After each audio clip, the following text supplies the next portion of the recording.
Was built by loving hands in Germany many years ago. I remember the craftsmen Fritz and Franz polishing my wood until it shone. They attached each string and wound it until it sang. I had so many wonderful notes, 88 in fact, each one completely different. It was amazing. Fritz and Franz hugged me as I was loaded onto the shiny red truck and waved goodbye with tears in their eyes. I was going far across the ocean to the busy city of New York in America. They knew I was going to a foreign land where few people spoke German. I didn't care because everyone, everywhere understood my musical language. Auf Wiedersehen, yelled Fritz. Make beautiful music, cried Franz, and he wiped away his tears with a very large handkerchief.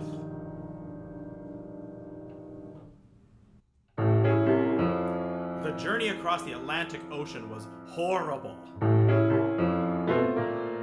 I was loaded into the belly of a huge ship. It was dark and lonely and very scary.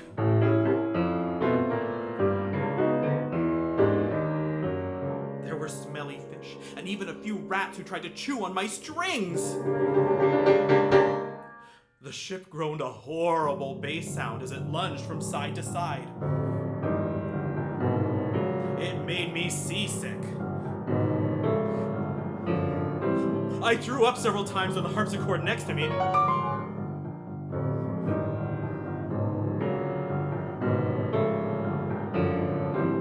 The harpsichord refused to speak to me because I was only a piano. There was no one there to hear me cry.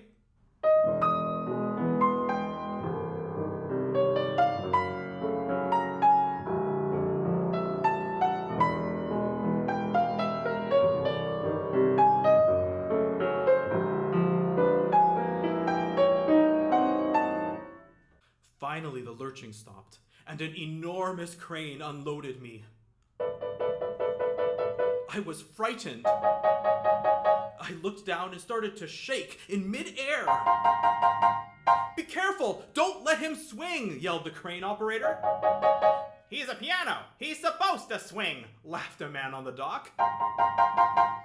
I shook so hard my strings rattled. And I thought my beautiful wood was gonna split right off and fall into the water.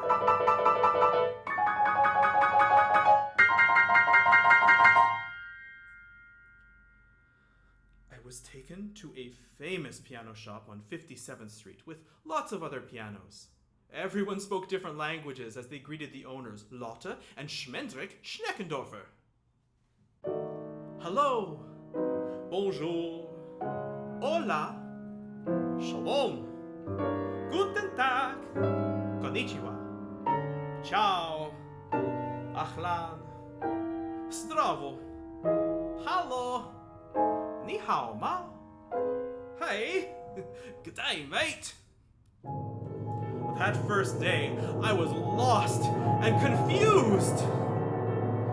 But then, at night, when the Schneckendorfers went home, something magical happened.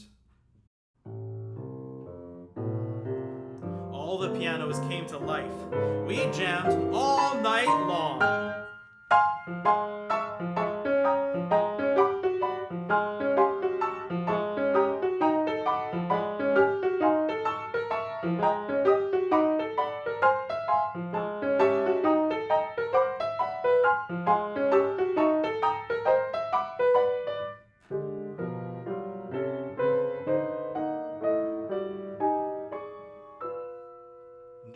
day, famous pianists would come and visit. Arthur Rubinstein played Chopin on me.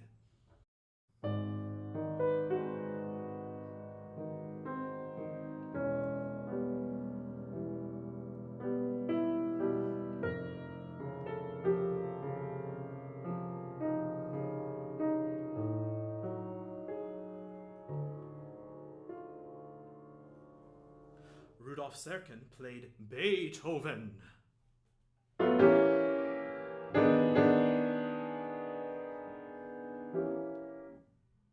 Glenn Gould played Bach.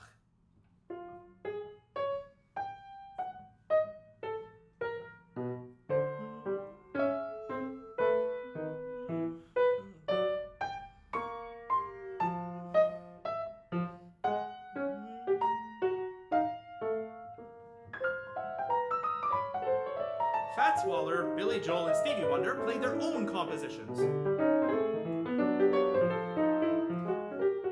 They would sit down on my bench and tickle my keys. And I would sing the most beautiful melodies. One day, a very tall, bald man who smelled like garlic and sausages came to the Schneckendorfer's shop.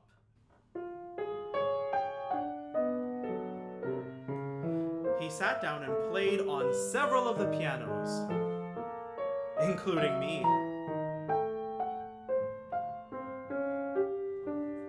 Then I overheard him talking to lwətaʔ about me and shipping me to Canada.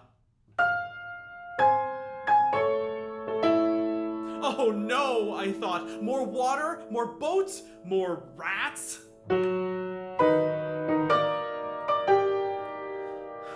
Early the next morning, a big red truck appeared. We went for a long drive.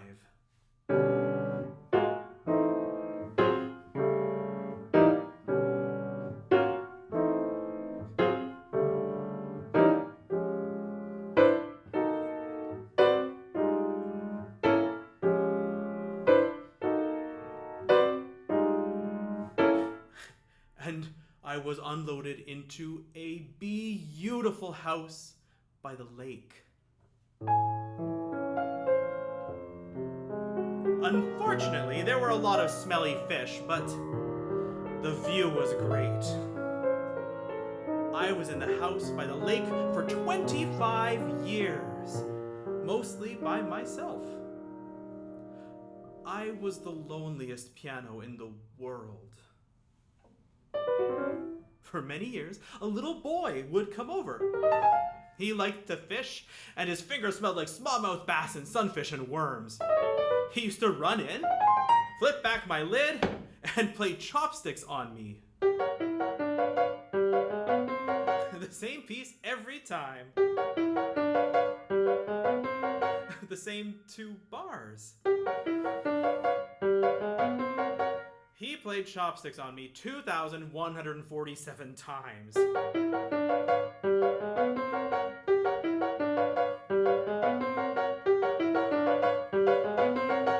Then he moved away.